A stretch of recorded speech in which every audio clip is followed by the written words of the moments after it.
Once they know they've planted that seed and it's going to work, game on. Yeah, it's a nasty game. It is. Think about minimization. How often do we hear this? You took that the wrong way. You're too sensitive. It was just a joke. Come on.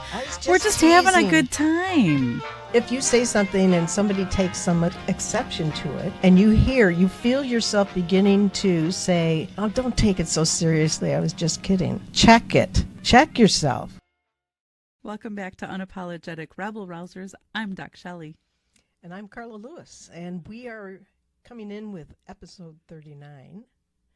And this has been focused on gaslighting.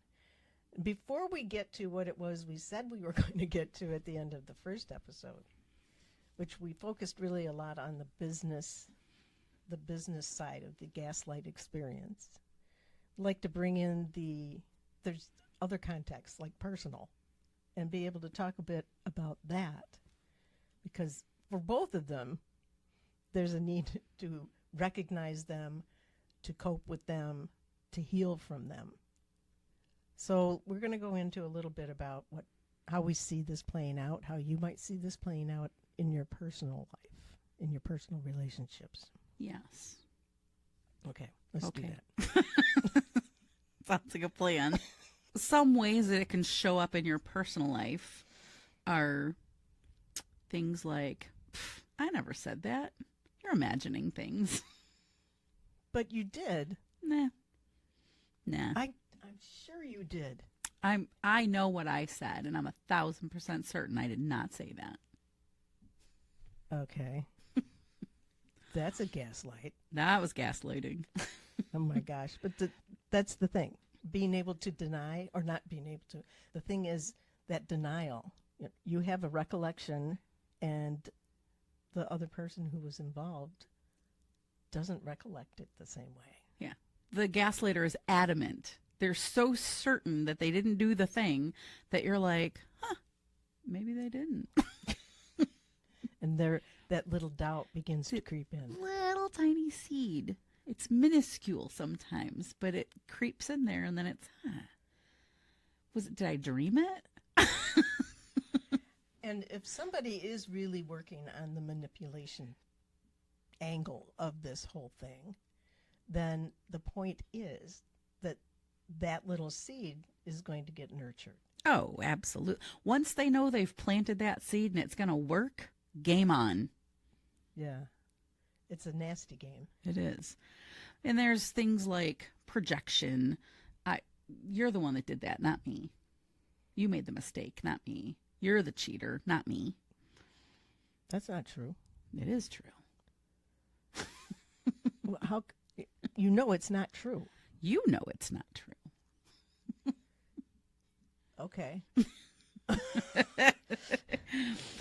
And not funny. Not funny, but it really is that quick that those seeds can get planted. And then you think about minimization. How often do we hear this? You took that the wrong way. You're too sensitive. It was just a joke. Come on. We're just having a good time. Yeah. I'm just joking around. That one in particular, and I'm owning this as a woman, and especially in the early days of my career, because there was no book of rules about how men and women could be together in the workplace. Oh, yeah. And so there was a whole lot of that kind of crap. Oh, yeah. Yeah. In fact, I'm feeling clenched right now just thinking about some of those experiences. But what's disturbing is that they continue today. And it's not just men and women. People do it to other people. Mm-hmm. But at that point, you didn't even know how to talk about this stuff. Yeah. Even like microaggressions could be considered gaslighting, right? Mm. Not all the time, but I think the majority of the time, when people commit microaggressions, because it's often followed by, oh, you took that the wrong way. I didn't mean it like that. It's gaslighting. Yeah.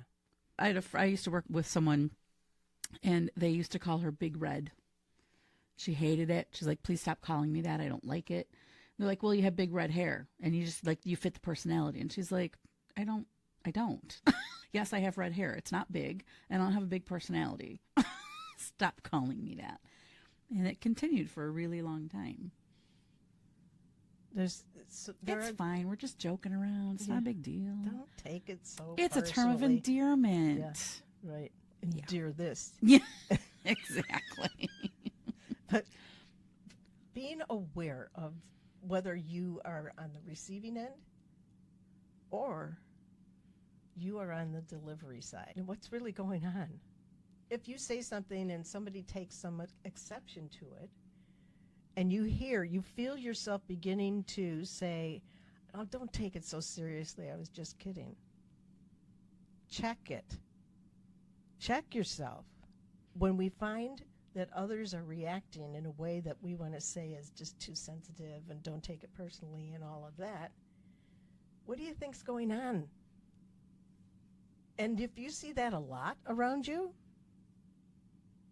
what do you think you're doing to help facilitate that? Yeah, and I think like this comes back to understanding the impact you have on the people around you. Yes, you can joke around with people and you can have fun, and we're not trying to take the fun, suck the fun out of life here, but pay attention to the impact that your so-called jokes are having on others, that your comments are having on other people, and check your intent. You are the potential gaslighter. Check your intent on what you're doing and what you're saying.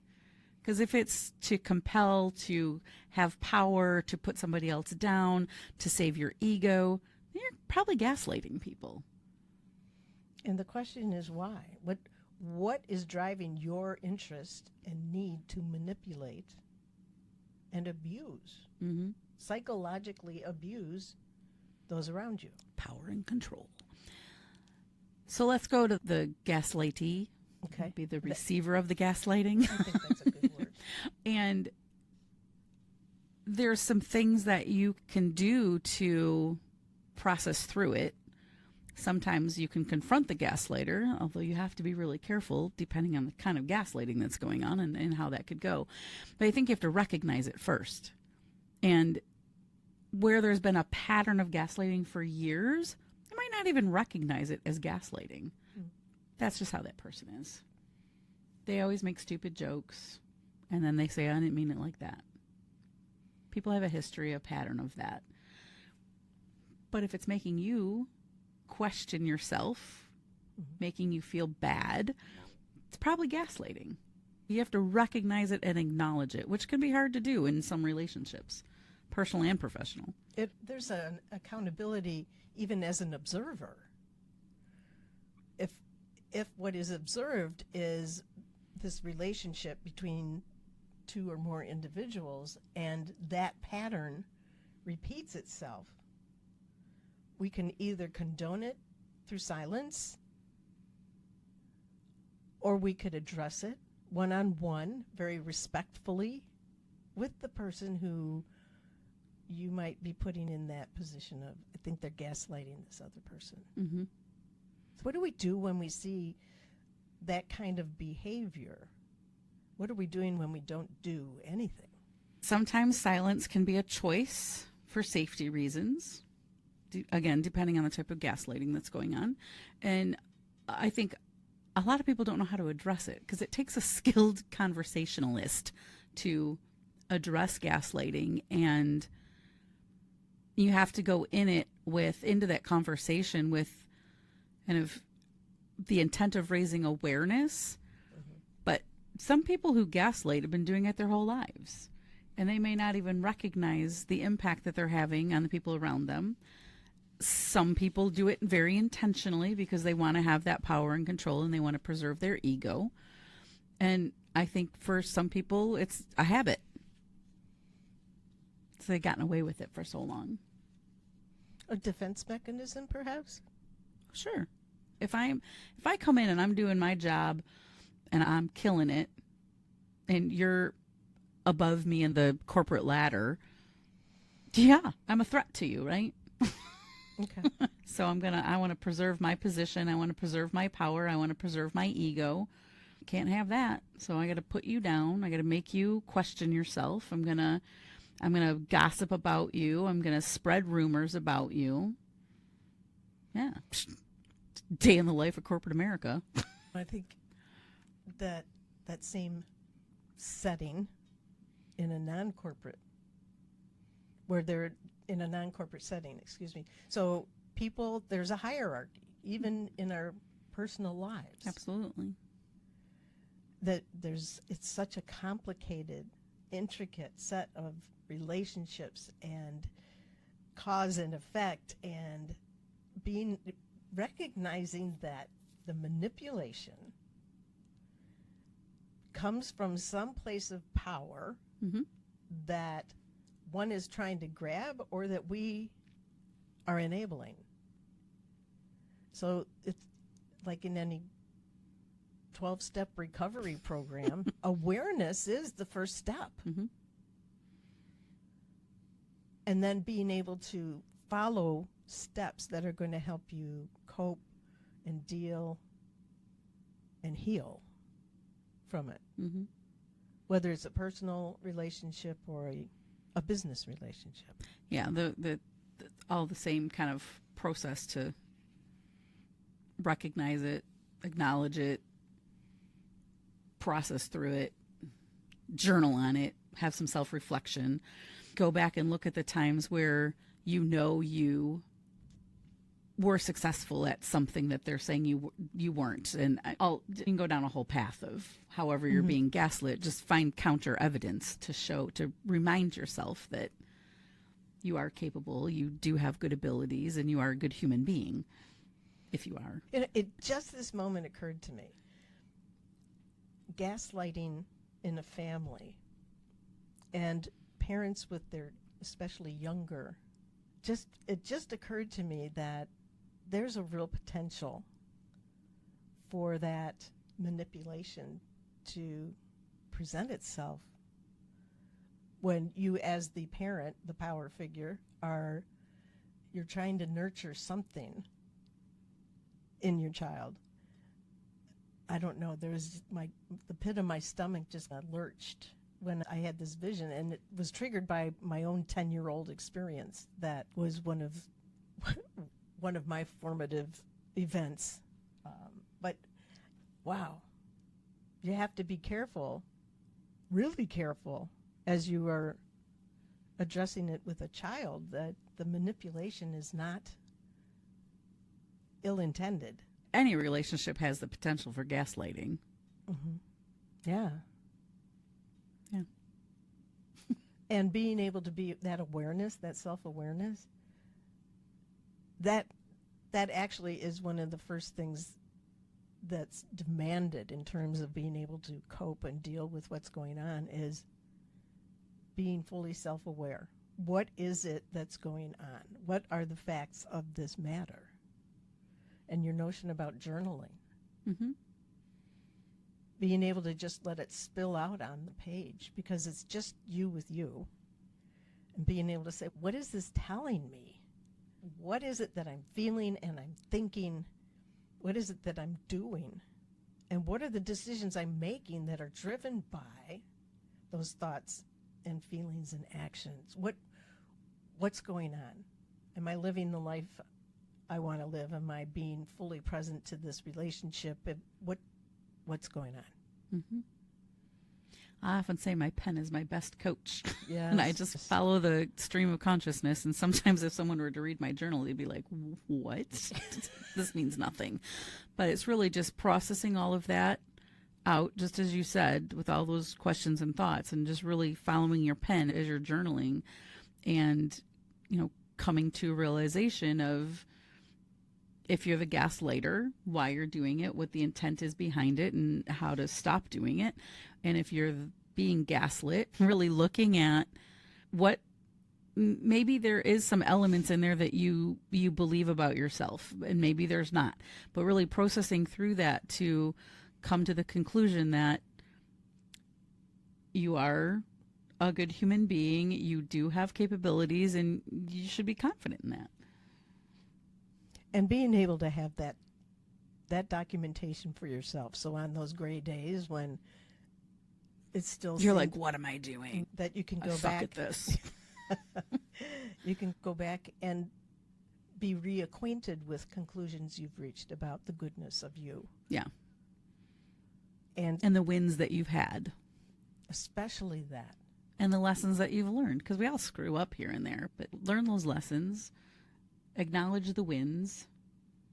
And remember that you are a fully baked, self-confident human being. Fully baked. Fully baked. And decorated too. So becoming aware of it as a first step, then being able to understand what might there be going on in terms of boundaries that are or are not being well managed. And just as a reminder, because we've talked about boundaries a lot, but boundaries are really about self-care. Mm-hmm. And having those instilled and honoring those boundaries is really important to prevent being gaslit. And to help you recognize when you're approaching that rail, you're coming up against that curb. It's that awareness that's going to help you survive the fact that, oh, geez, I'm getting close to the edge here. Wait a minute. I know what's going on. And you can recenter. And you can seek support. You have a family member or a good friend or a counselor of some sort that you can go to and say, look, this is what's going on. Sometimes just knowing you've been heard is enough to steel your resolve about not succumbing to the manipulation. Absolutely. Just knowing you've been heard. So when you need it, seek a shoulder, seek an ear, someone you trust, that you could just say, you know what, Shelley, I don't need you to fix this, but I just need to be able to talk about it. So very much encourage that kind of that kind of action on your part. Absolutely. And then I think looking at self-care and doing things that bring you peace, centeredness, enjoyment, to just reconnect with yourself and who you are, I think can be another really healthy step in the process. Self-care. And being able to pour that love on yourself. It's like you need to be able to look in the mirror and say, you are awesome. You may be going through shit right now, but you are awesome. Don't ever forget it. Alrighty then. Okay, probably should clean that up. This is a family show, right? But it's true. With that self-awareness and recognizing, doggone it, yeah, I make mistakes. Yeah, maybe I forget things sometimes, because frankly I do. Yeah, it's true. But just recognize that deep down inside, the whole point of you thinking through this is because you do care. You care about you, and you care about the relationships in your life. And you need to be able to look at it eyes wide open, and not filtered by somebody else's manipulative efforts. You can't let that put a veil across you. You can't let that be the basket that hides your light. Amen. Hallelujah. Thank you, Preacher Carla. Oh, come on. I get a little worked up about it. It's a little bit. Self-care also, I just want to add, doesn't have to be looking in the mirror and saying, I'm awesome. It can just be doing something that you love to do. It could be coloring. It can be painting. It can be watching a movie, reading a book, going to play golf or pickleball, or just doing yoga, meditating, something that you just find enjoyment in that can just help you set some stuff aside and just have some time to enjoy yourself and your life. That's much better than yelling at yourself. But sometimes that helps too. Sometimes it's a good thing. Well, whatever works for you. That's it. Anything else? would be enough to say just stay strong, continue growing, be aware, and take good care of yourself. That's what this is all about. All right. Sounds good. I'm Carla Lewis. I'm DocShellie. We'll see you next time. Becoming aware of it as a first step, then being able to understand what might there be going on in terms of boundaries that are or are not being well managed. Just as a reminder, because we've talked about boundaries a lot, but boundaries are really about self-care. Mm-hmm. And having those instilled and honoring those boundaries is really important to prevent being gaslit.